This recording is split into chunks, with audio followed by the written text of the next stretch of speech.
Assalamualaikum warahmatullahi wabarakatuh. Sobat Asyiku, kali ini kita akan melakukan pembahasan soal masuk perguruan tinggi negeri, materi fisika kelas 10 semester 2, dinamika gerak dan hukum Newton. Apa yang akan kita bahas? Soal SPMB tahun 2003. Kita pelajari dulu soalnya.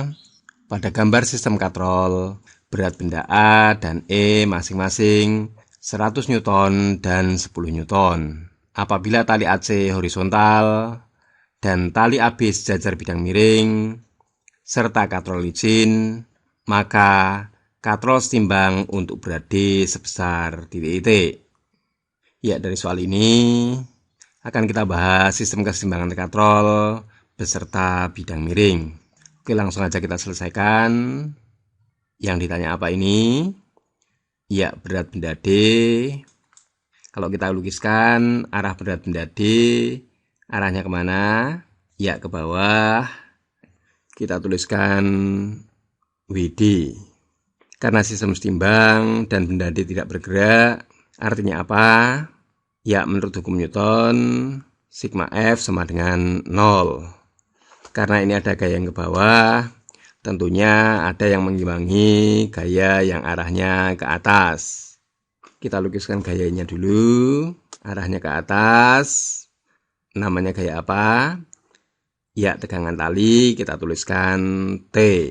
Menurut hukum Newton, sigma F sama dengan 0. Ini juga mempunyai arti bahwa gaya tegangan tali yang ke atas tentunya sama dengan gaya berat WD. Sehingga kalau kita tuliskan T sama dengan WD.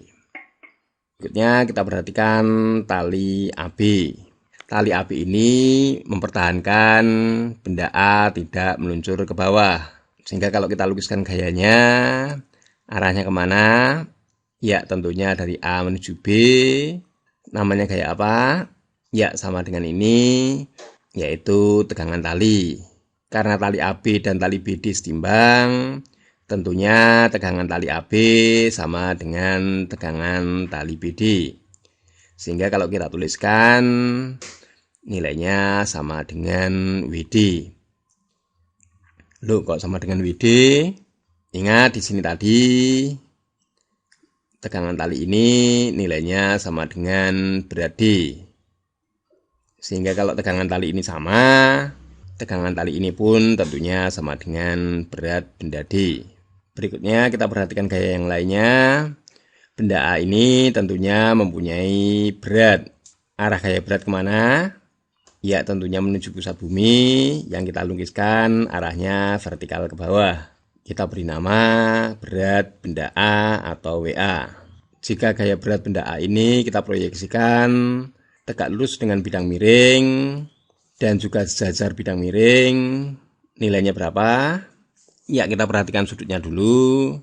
Sudutnya berapa ini? 30 derajat. Kok tahu? Nggak usah panik, ini di soal ada. Kalau di sini sudutnya 30, tentunya sudut ini pun juga 30. Ingat kalau tidak ada tali di sini, tentunya balok A meluncur sejajar bidang miring.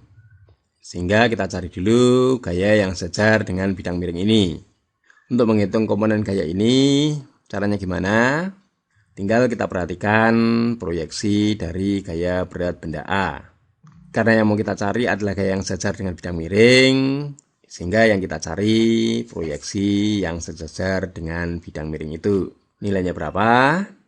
Ingat karena ini sudutnya 30 derajat, maka kalau di depannya pakai sin atau pakai cos, ya, tentunya pakai sin.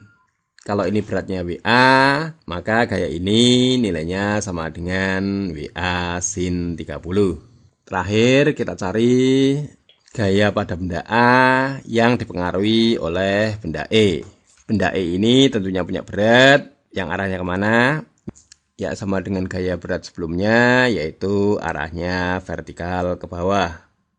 Kita tuliskan berat benda E sama dengan WE. Karena benda E ini diam, tentunya ada komponen gaya lain yang menyebabkan benda E ini diam. Karena sudah ada gaya yang ke bawah, Maka gaya yang lainnya tentunya arahnya ke atas. Namanya gaya apa ini? Tegangan tali kita tuliskan T. Karena tali ini juga mengikat benda A, maka di sini pun ada gaya tegangan tali yang arahnya ke kiri. Nilainya berapa? Ya, tentunya sama dengan T di sini.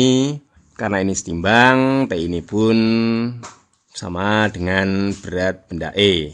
Sehingga T di sini bisa kita tuliskan sama dengan berat benda E. Selanjutnya tegangan tali ini kita proyeksikan sejajar dengan bidang miring. Kita lukiskan gayanya dulu. Sudutnya ini berapa? Ya, karena ini 30, tentunya ini juga sama, nilainya juga 30. Karena ini sama dengan WE, jika di samping sudut kita gunakan cos atau sin. Ya, kita gunakan cos, sehingga bisa kita tuliskan WE dikalikan cos 30. Dari sini sudah nampak komponen gaya-gaya yang sejajar dengan bidang miring ini. Sehingga untuk mencari berat benda D, caranya gimana? Ya, tinggal kita gunakan rumus kesetimbangan hukum Newton yang pertama. Karena ini setimbang, tentunya jumlah gayanya sama dengan 0.